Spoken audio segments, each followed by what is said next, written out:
Hello and welcome to another episode of Moments with Sade and Enoch. And today I'm Enoch. Unfortunately, Sade can't be here today, so I've got to be Sade and Enoch at the same time. My name is Enoch, and I am your host for today. I was going to say co-host, but I am your host for today. On today's show, we'll be talking about finding your gold in Scotland. And I came up with that topic because we're going to be talking to an interesting couple that will share their business journey. Before we continue, why not join in the conversation? You can do so by calling our studio on 0141 530 2787. If you don't want to talk, you can also send us a message on WhatsApp. It's 074 5990 6822. If you don't want to type, or if you don't want to send us a WhatsApp, or you don't have WhatsApp, you can use social media. We're on Facebook, Jambo Radio Scotland. We're on Twitter, Jambo Radio 1. We are on IG or Instagram, jamboradio.scotland.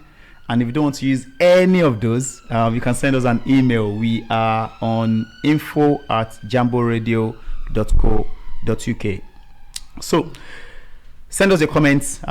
If you have any question you want to ask, you can ask. If you want to join in the conversation that we're having with Ify and Dayo, you can also send that to us, and we can get the conversation going. So according to the Office of National Statistics, there's only 2% of households from the Black African group in the UK that are classed as wealthy. And the definition of wealth in this instance for this statistic purpose is those that have wealth over £865,400. So if you have 865,000, you're not wealthy. You need that 400 on it to cross into the wealthy bracket. Okay. Yeah. Okay. So only 2%. So that's a very low number. And white British group were approximately 9 times as likely to be in that wealthy bracket compared to black British group.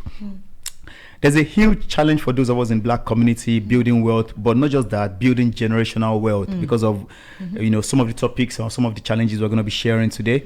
And we are joined today by Ify and Dayo, amazing couple, beautiful couple, but we're not talking about love today. We're talking about money. They built up multiple businesses, including an impressive property investment portfolio and many more. I don't want to steal their thunder, so we will get into some of the businesses they've built. So Ify, in less than 30 seconds, can you quickly describe yourself without talking about what you do for work or your business? So who is Ify? Okay, my name is Ify Dada, and I always encourage people to call me Ify. Ify is a multi-dimensional being, and that's how I call myself, because I'm a woman with so much to offer the world. I'm bold, I'm audacious, I'm authentic, and I'm as original as it comes. I'm a mother, I'm a wife, I'm a woman who cares deeply for the planet, and I care deeply for the younger generation. I'm an entrepreneur by heart and by mind and by soul.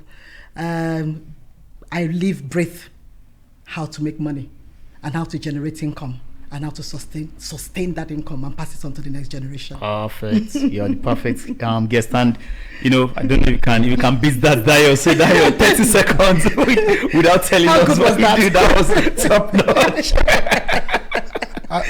I think so. Dayo is first of all very thoughtful. I spend quite a lot of time in my head. I enjoy theorizing things, futuristic thinking. I enjoy adventure, both in my mind and in the real world, going out to learn and see things. I enjoy breaking barriers. I look at opportunities to do something different. When I was much younger, I think I've evolved a bit more cautious now. I'm extremely adventurous. I would do or be or go and try out things that most people would be really terrified. Not physically, but also not just physically, but also in terms of technical endeavor or some form of commercial endeavors. I love my family. I love my wife.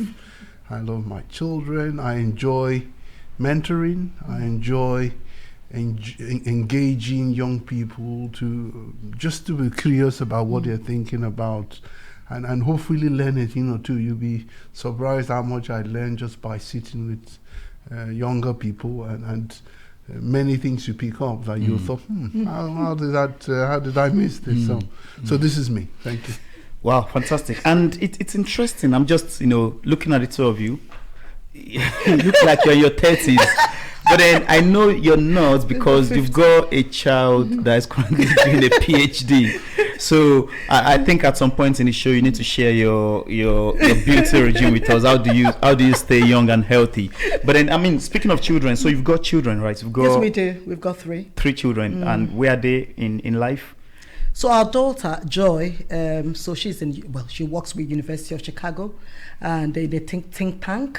She finished from University of Chicago. She was a scholar student, University of Chicago, and she read mathematics and economics, and now she's on the path for her PhD. She's what they call her. What does she call herself now? Her position? A research analyst. Yes, she's more like a research. They call them. Just on the way to the PhD, there's a particular name they call them, title that she's called. I'm trying to remember that title. It will come to you. Yeah, but she works with a think tank, and that's the person that I was going to put up for. She's really very adventurous. Fantastic. Very much adventurous. Okay, and the 2 young Yes, and then my son David is in London School of Economics. Okay. Finalist. Okay. Studying politics and economics. Okay. Also, he's doing very well over there. Okay. And then my youngest is Victor. Okay. Yes, so he's studying 17, he's in 6th form. Okay, you've got very in College. high achieving kids. Christ. They got all the brain from their mom. I was going to ask, where is the brain from? Is it from? No, I think there's a research I probably saw it on the internet, and I believe everything. I'm not the engineer though, so but it says that children inherit the cognitive abilities from their mom. So if you find that your children are smarter and all that, you know where they got it from. But if they're actually not as smart, you know they got it from dad. Yeah. Okay. He's the engineer, so you know. There is a lot of humility. I love it. You know exactly. I love it. He's very humble. I've checked you guys on LinkedIn, and I saw a LinkedIn that it's impressive. Engineer, you've traveled around the world, using your skill set. So you both genuinely, I was really looking forward to speaking with you. You genuinely inspire me. You inspire my family. Thank you. Hopefully we deep time together. We'll jump into some of this even outside of the business part. Yes. So do you want to tell us where you are today, business wise? What are some of the businesses you both are currently just for today involved in? Not from the past. Yep. So we for now we have 3 businesses that we run, and we're hoping to grow more based on the opportunities that we find. Like my husband said, we're quite adventurous, and wherever adventure takes us to, and we see the possibility or chance to grow communities, we would take the opportunity to do that. For now, we started with the property, the Summit G Apartments, and particularly now is resident in Aberdeen. And we have about 19 properties of both short lets and long lease apartments. And so just in case anyone missed that, so you've got 19 properties. 19. Yes. We'll get there. Yes. 19. It could have grown more, but we stopped at where we are today. No, 19 is impressive. Okay. 19, so Summit G properties. Summit G apartments, properties. So we've got also the makeup, which is something that most people are very much aware of what I do. It's a Summit G makeup, and that's the name of the brand. And it's for transforming and enhancing the way women are viewed by women actually putting on makeup. And there's none for men. Yeah, for individuals. If you need touch-ups, we can give you. So have you got makeup on, Dio? He's got a natural and dark. He's got natural makeup. He's Black Beauty. Beauty. So we've got the makeup. And then we've got the Summit G Wellness and Wellbeing, which is purely for now. What we're doing is an application, a topical application on the skin that helps muscles relax. And it can also be used for, kind of regrowth of, anything that you have issues on the faces. I use it on my face, actually, so to kind of enhance the way you look. But he will talk more of that. Yeah, and probably just mention the product, because we're launching that as we speak. It's micellar glucosamine. A lot of people who are into sports or athletics, or even as you go older because of arthritis and joint pain, many people take glucosamine tablets, big tablets, and 99.9% of that is not absorbed into but it's destroyed in your gastrointestinal system. Is it because of the size? No, because of the acid in the stomach. Okay. Yeah, and so that's why they say you take it for like 6 months before you see any effects on it. Actually, we now have technology that was developed by a Nigerian, actually Singaporean. In Singapore. It's called micellar glucosamine technology, where it ensures direct absorption of glucosamine from the skin right in the bloodstream into the area where you need it. And glucosamine has been known to cause regeneration of cartilages, of bone. And we've infused it with MSM, we've infused with omega-3. So the product is being launched as we speak. We have set up the website. We've kicked it off on some of the social media, web e-commerce platform. So we're about to kick that off. So and before then, we were doing facial enhancements also with masks and things like that as part of the well-being solutions. Fantastic. And the third business you just mentioned, the wellness one. So is it going to be actual products that folks can buy and apply themselves? Yes. Okay. Yes. Yeah, physical. That's a topical cream. It's topical, transdermal, micellar technology. Okay. Yeah. Perfect. That's fine. So at the end of the show, probably ask you to share where we can find some of these things. So then I'll take you. So that's you. That's where you are now today. So let's take it back. How many years? 20, almost 30 years.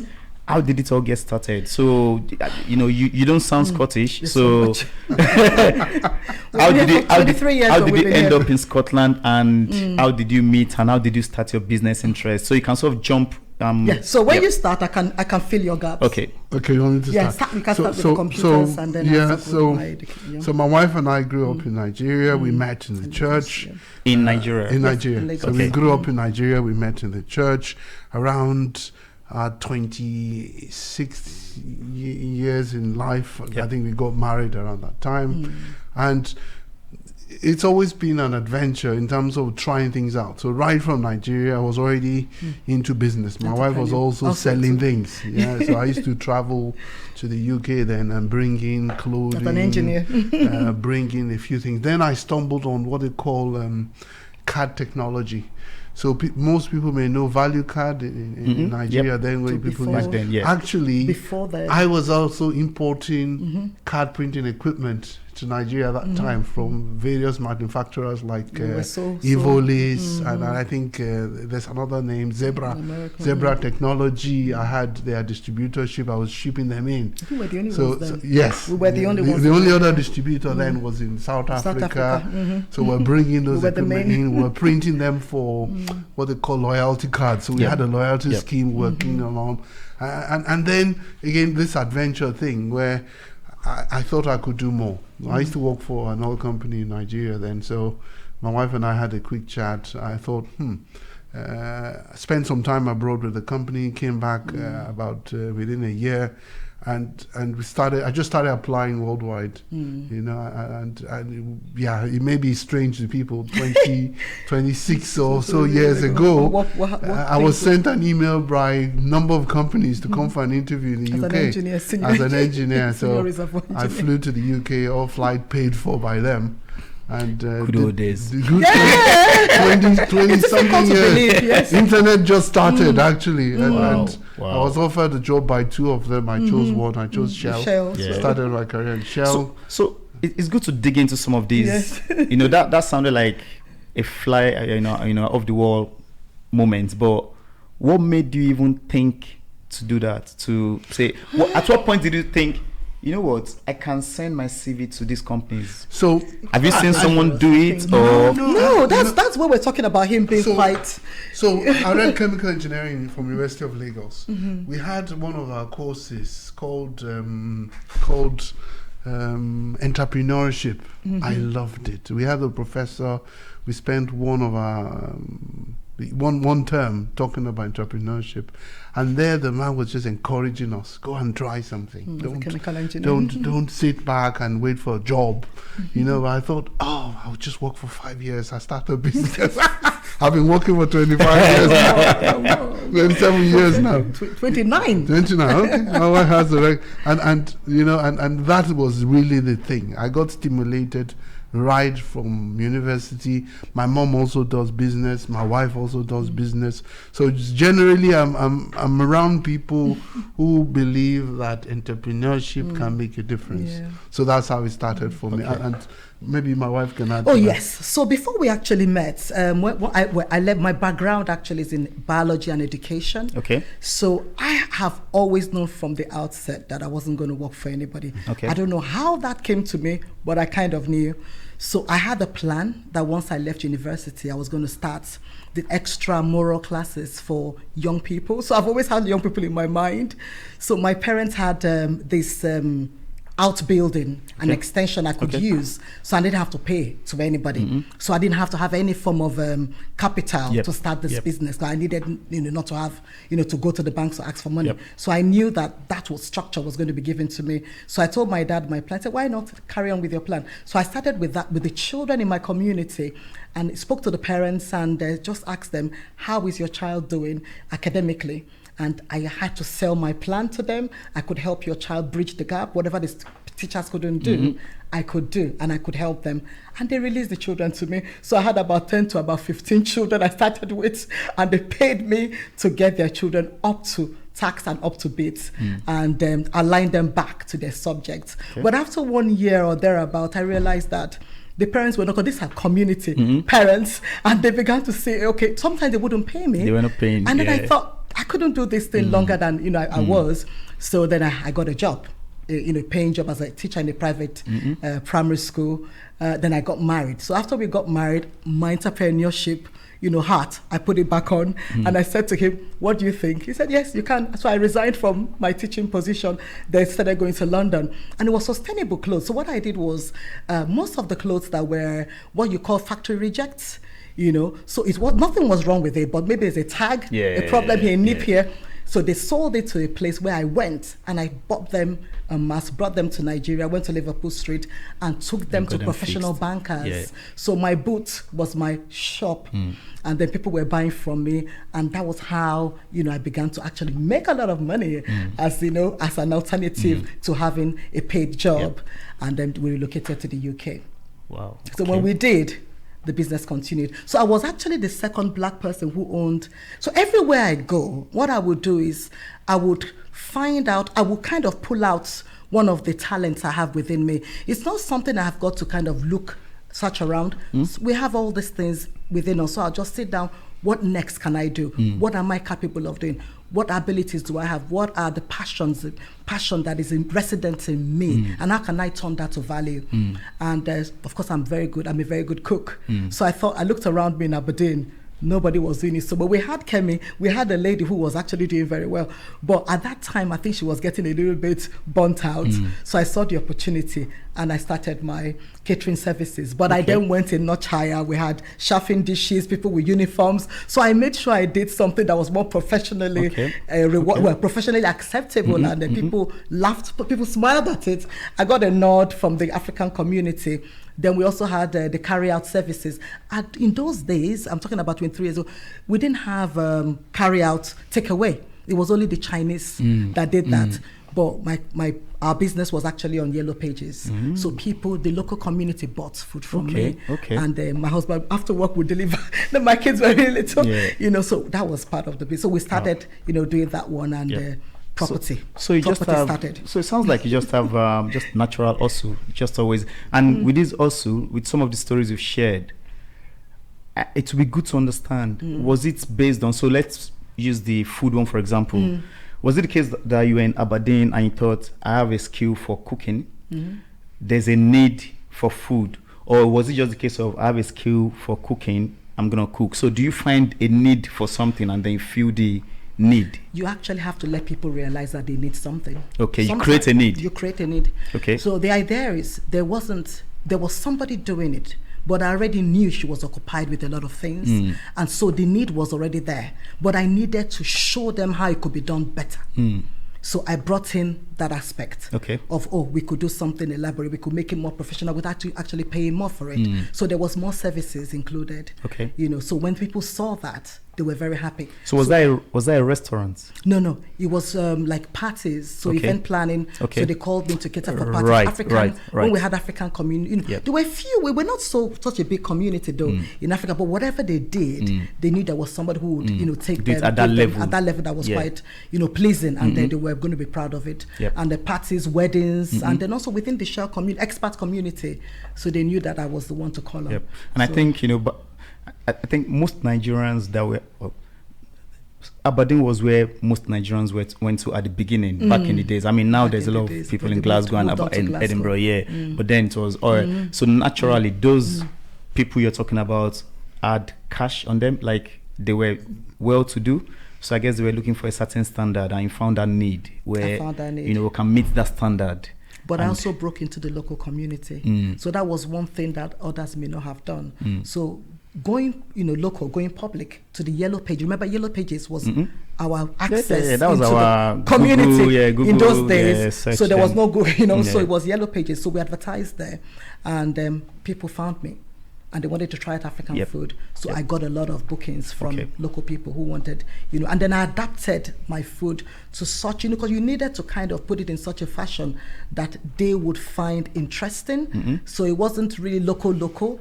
We had starters, main dish, and people could order 3-course meals that was delivered to them. So we had to kind of tailor and curate it to make it adaptable to the international community. Okay. So I'm interested to know.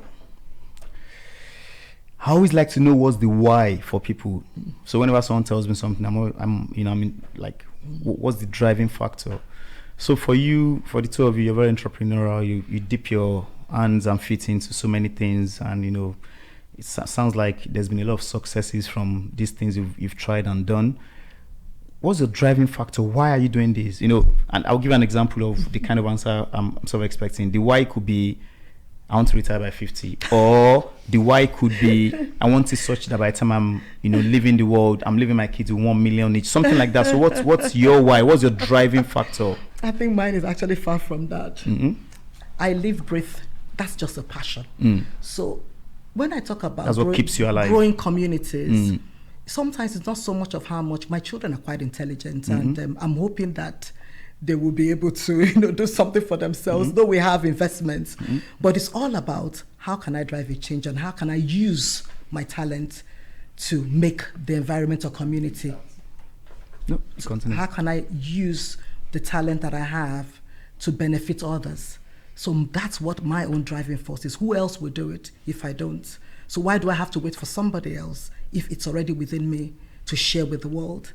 And what comes out of it, I don't have control about that. But if it works out well, then very good.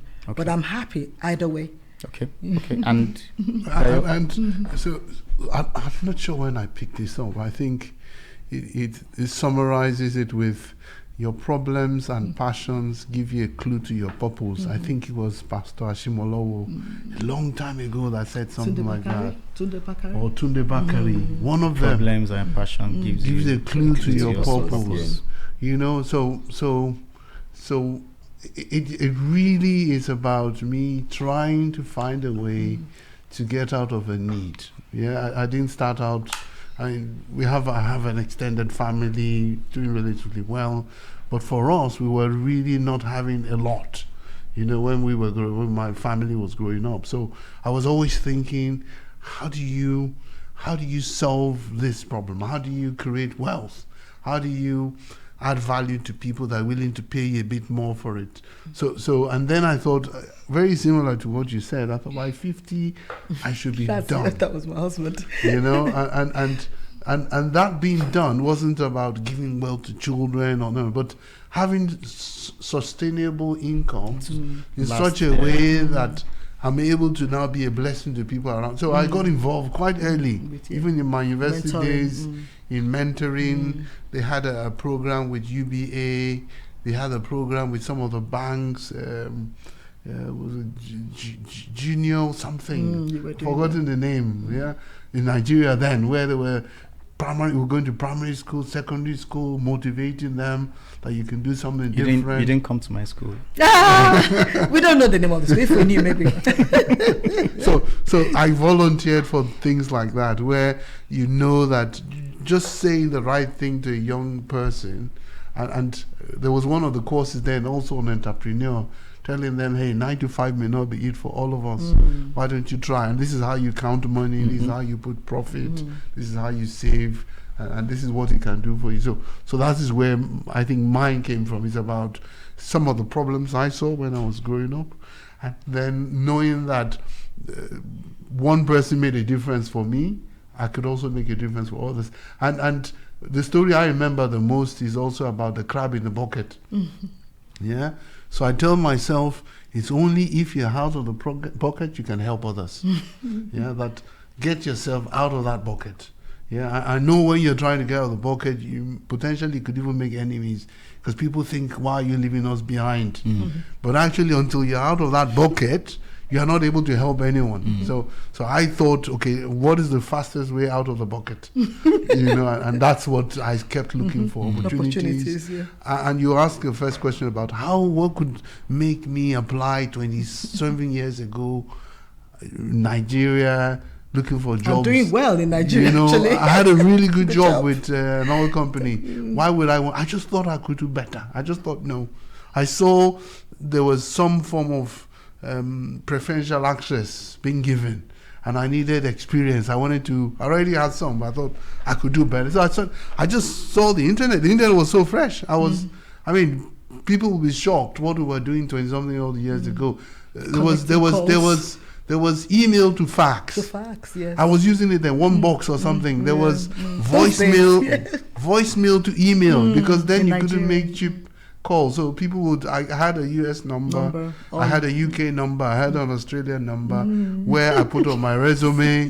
People were calling those numbers, leaving me voicemail. They wanted to have an interview. I would send back my response. It sounds strange, but 20-something years ago. That was long before WhatsApp, long before any of the means of communication. And then I remember, even then, there was no real mobile phone per se working effectively in Nigeria. And if it did, it was very expensive. Those big ones. Yeah. So we had a tiny one when we came to the UK, but we couldn't use it. No, there was no mobile phone in Nigeria. I think they were just about to start. They were about to launch the big one, but they did. Nitel had. Nitel had for a selected few. Nitel had was very expensive. I had a mobile phone, but we didn't use. Nitel had was very expensive. Yeah. So again, purely a problem-driven solution, action-oriented person. Okay. Yeah, so and most folks can't see the two of you now, so you're holding hands. All right. So there's a love story in this business and this entrepreneurial journey as well. Do you think your love for each other and your understanding of each other has helped on this journey? I think there's so much about both of us, really. I think, do you agree? Yes. So much, there are two parts to doing business with your spouse. Yeah, there is this is business, and there's this is my wife. Yeah, and understanding how to manage, I think, is at least for me, is tough in terms of being able to separate out, this is my wife and this is business, because I'm always thinking, what is the best decision to make? Yeah, that we don't have any regrets.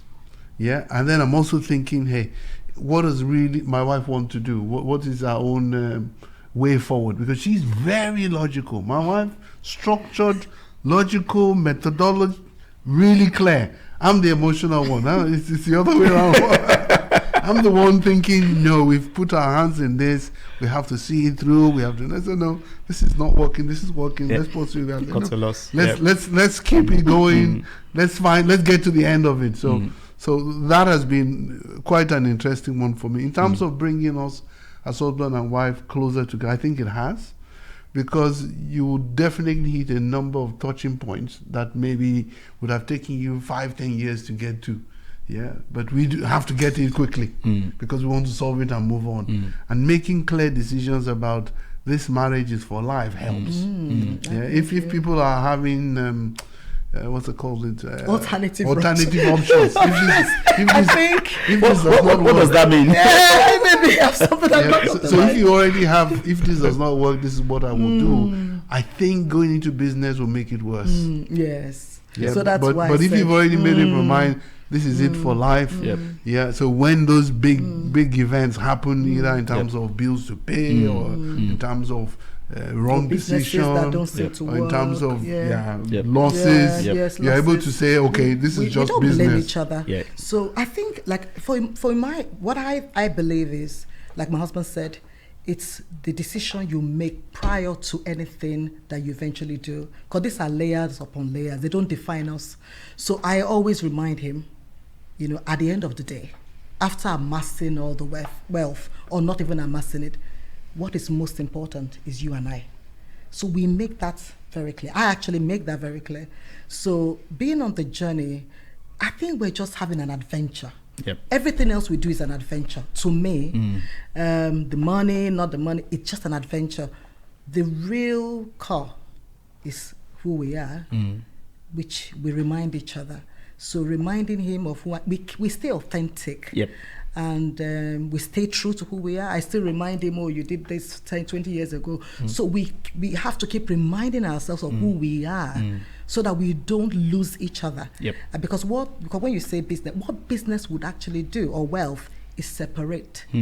Because both of you are going on a different, you might be on one trajectory, but you're facing it differently, and sometimes with different passion, with different ideas and methods or scope, and that can actually bring division. But you have to stay true to who you are. So for me, the business does not bring me really closer to my husband. It's an adventure. What brings me closer to him is me reminding him we are married. We are married. Everything else we do is to help us. Fantastic. So on that note, so the point I'm getting here is, if you're not fully in a relationship with someone, or if you're not fully committed, don't go into business with them, because it could be shaky. So before we continue, let me remind our listeners that you can join the conversation. You can call the studio on 01415302787, or you can send us a WhatsApp message. We are on 0745-990-6822. We are also on social media. On Facebook, we are Jambo Radio Scotland. On Twitter, we are Jambo Radio 1. On Instagram, we are jamboradio.scotland. Or you can send us an email. We are on info@jamboradio.co.uk. So hopefully you can join the conversation. You can, maybe ask Ife and Dio a question, or you can add to the conversation as well. So, back to you, Ife and Dio. And I was going to ask this, so I will ask now. Your name, you said your full name is Ife Nwa. Well, I'm always interested in names. What does that mean? There's nothing like a child. Ooh, okay. Ife Nwa, there's nothing like a child. Yeah. What does that mean? I actually found out what my name meant much later on in life, because Ife Nwa, if you translate it the way it is, literally, it's not really what it is. Ife Nwa, I don't even know, because I grew up in Lagos, but I understand Igbo. So I had to ask my mom, what is the real meaning? So she spoke like a sentence, Onwero Ife Nwa.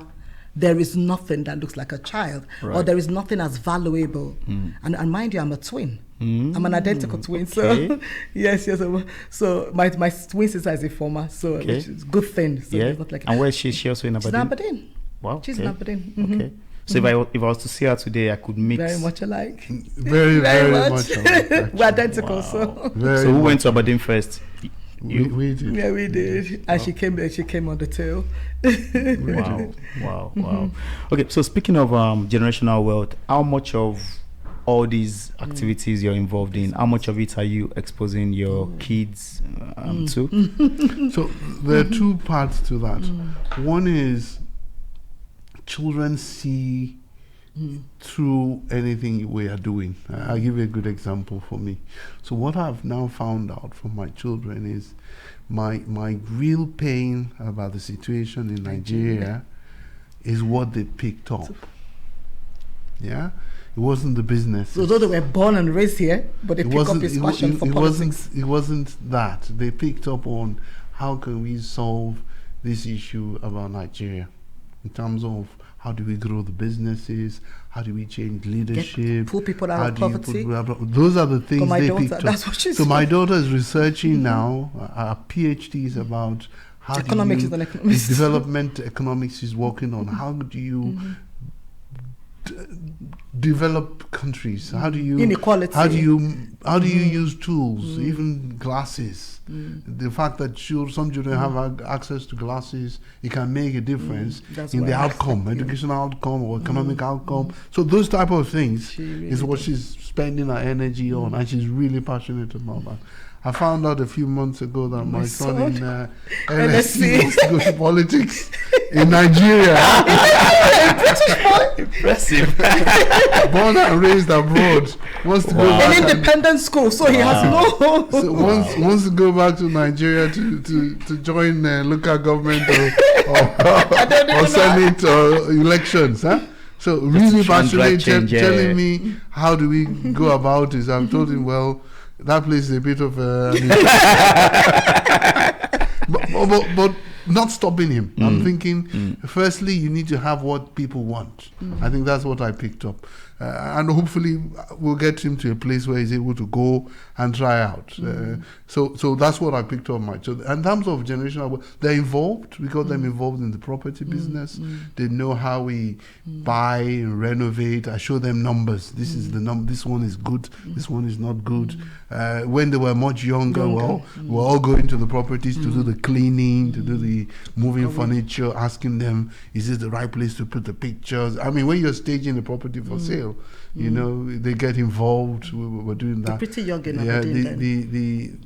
The cosmetic product also, they do help us with some of the marketing. They put the swatches on their hands also. The packaging. And my wife went for an event a few weeks ago. Yeah, so in Glasgow also. My son was there actively Victor was there, the youngest one. helping out with the moving of things, setting things up. And feedback. So in terms of when we set up websites, we set up e-commerce platforms, say, hey, how does this look? Does this speak to this generation? Will that speak to that generation? So sometimes they act as my A and B testing. And also you find that, and then they ask curious questions. Sometimes they ask, why are we doing this? What aspect of this will make a difference? And then you also have to reflect and say, actually, why am I doing this? What aspect of this really make a difference to long term? So what I've found is what I've said, that they see through what you're doing and pick the core of the issue you're trying to solve. My big core was, I've seen how lives can be changed, especially in Nigeria, and people who start from a humble background just by somebody being there. And so align them early. Just stretch their hands and say, hey, you can do this.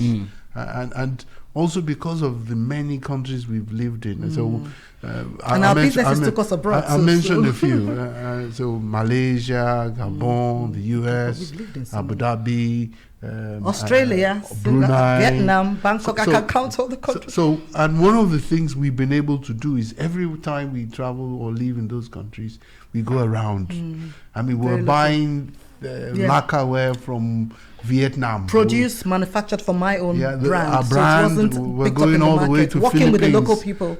I went to Cebu. So we've done interior decor. We've done fashion accessories. We've traveled to Hong Kong several times to meet with the Chamber of Commerce during their fairs. We've been to China. We've been to we've gone to the Nook. We've been to Yiwu. I'm not sure many people know Yiwu. We've gone to Yiwu. We've gone to most many people times. go to Guangzhou. We've been to all of them. We've been to all of them for business. And for opportunities. Even like I said, Vietnam. I mean, Vietnam is a manufacturing hub now that most people are aware of.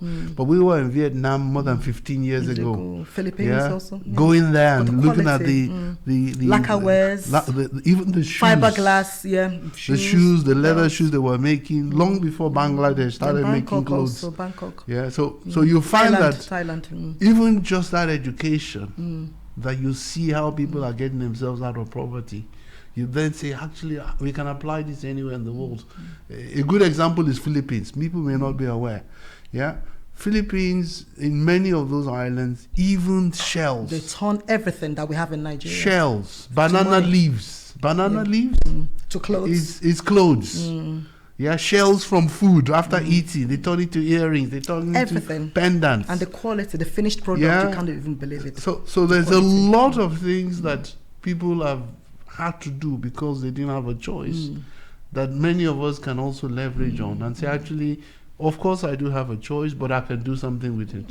You know, so those were the things that I think has driven both of us in many ways. Wow, that's a fully loaded answer. Thank you very much for that. And you know, you've sort of shared where you are now, and you've shared some of your starting points, and I'm sure there is a lot of story in between.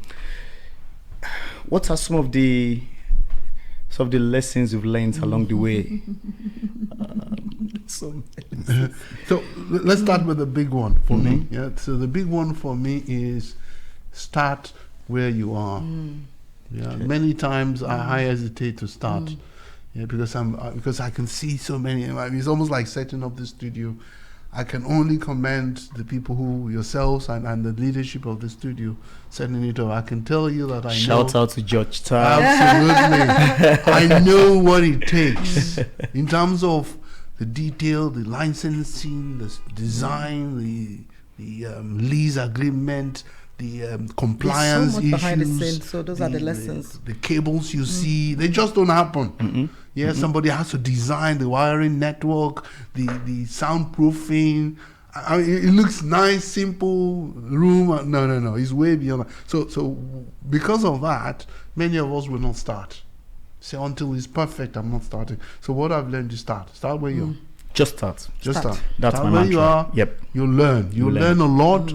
The second one I would say, and I'll leave the rest to my wife, is that start with what you're passionate about. That's exactly one. Yeah. It will. You will need it. Let's do it that way, because there will be many times on your journey where you feel like giving up. Yeah, and passion will carry you through. The passion will hopefully there, and having a friend. So the one thing I've also learned is I would never keep quiet if I have an issue. Yeah, because sometimes what I've found is just by being part of a community or just voicing it out that I have a problem, I need to solve this problem. Somebody who may have passed through that may stretch a hand, and many won't. Many will say, well, that's what you're going through, deal with it. Darling, please go ahead. No, so I quite agree with you. So for me, I would say start with what you know. No matter how intangible it is, start with something and information that you already have and build on it. So and when I mean build on it, find out the industry skills. What do you have to build on, to lay up, to become an authority? And I say to people, I'm not just a brand owner. I actually went back to school to study makeup and consultancy so that I will be an authority, so that I can understand the principles behind the products that I'm actually selling or formulating. And so that when I come out, the government can call me to speak about things like that because I have a certificate backing me up. So I'll tell people, start with what you know, build on it. Don't stop there. Get industry knowledge and skills, ask for help when you need one. And don't keep quiet, keep building. Yep. That's fantastic. And this similar question, just around, but more around mistakes. And I love what you've shared there around, starting with what you know, because I've got, there's an organization I'm involved in, Novate Hub, and what we do at Novate Hub is support ethnic minority entrepreneurs, maybe those just about to start or those that are already on the journey. And, one of the initiatives we are looking to launch soon is an ideation initiative. Linking into what you said around just starting where you are, because a lot of times, a lot of people who speak with, they've got ideas and they just sit there because they think it's not enough. Or maybe when I get this, then I can start. And then, that point around, just start, which you said, Dayo, and, I think your points sort of feed off each other, and then just starting where you are. There's never a perfect moment. There's never a perfect spot. You just need to go for it and then make your mistakes, go along the way, because you must have made a lot of mistakes. Speaking of which, do you want to share, just in the interest of time, quickly, maybe one of the mistakes that you've been fortunate to make? So one is compliance. Compliance, really. Yeah. So Regulations. So regulations is one area where you try to avoid major mistakes with compliance. So for me, I think we've been spared nightmares. Yeah, just by compliance. Yeah. I can mention a few about the property, the short-let business, where just by making sure you have public liability insurance, you may think, it's not an issue, I can manage without. No, the law says you should have one. Just get one. That's the cost you pay for not having nightmares at night. Yeah, so we've had a case where there's been a damage to the property, and you're thinking, what if I didn't have insurance? Yeah. In fact, there was one where we had the insurance expired just by a few days, and then we had an event. Without even, so we were out of the law for a few days. Yeah, I had to repay it with my money. The insurance would have covered it just like that. Of course, you could go back and try to find a way around it. I said, no. The last thing you want is not to be credible. And then there will be multiple reasons why you could also try it next time, and you think you'll get away with it. So we thought, no, we were out for a few days. Lessons learned. These things, I've learned my lessons, and I'm going to sort it out. So now, you can't tell me about insurance. I check everything line by line, both for the cosmetic products, both for having a limited. Limited liability companies must have public liability insurance. That is a given. Just put it as part of your cost of doing business. Cosmetic products, you must have insurance. Just put it as part of your business. Property letting, you. Put it as part of your business. Because we know there's a new government regulation, Scottish. You know, so that is one thing I would say. Don't joke with your compliance requirement. Okay. Find out, even if you don't know, find out. Okay. Yeah. And you, if you. Yeah, I think for me, it's compliance really. And but what has saved us, because sometimes I don't think we face so much when it comes to mistakes. Integrity is so important. Planning to do the right thing from the outset prevents the issues.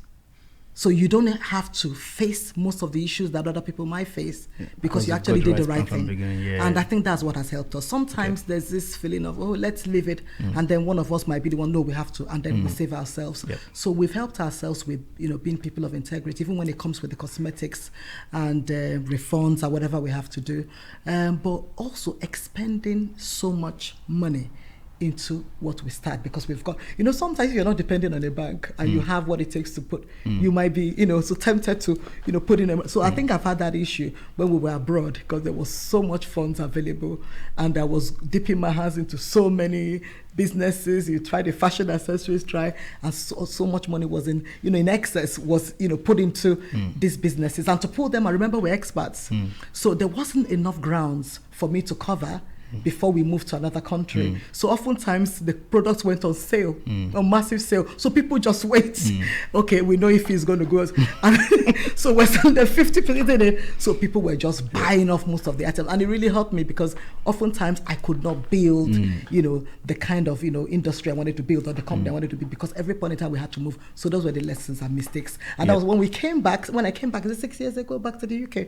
I made up my mind I wasn't going anywhere. He's still abroad, but I said, no, I'm going to stay here. I need to build. Yes. And that's the mistakes. Thank you very much. And to pick up on the compliance for laymen or laywomen or lay people that are listening to this. So compliance is basically doing it according to the law, according to the rules or regulations that guide what you're doing. So if you're in property business, for example, there'll be rules and regulations that sort of covers that. So make sure you're on the right side of it. Yeah, make sure you're educated. And even if you don't want to go into the education, you can outsource that service to an agency. Yes. So you don't you don't have to carry the burden by yourself.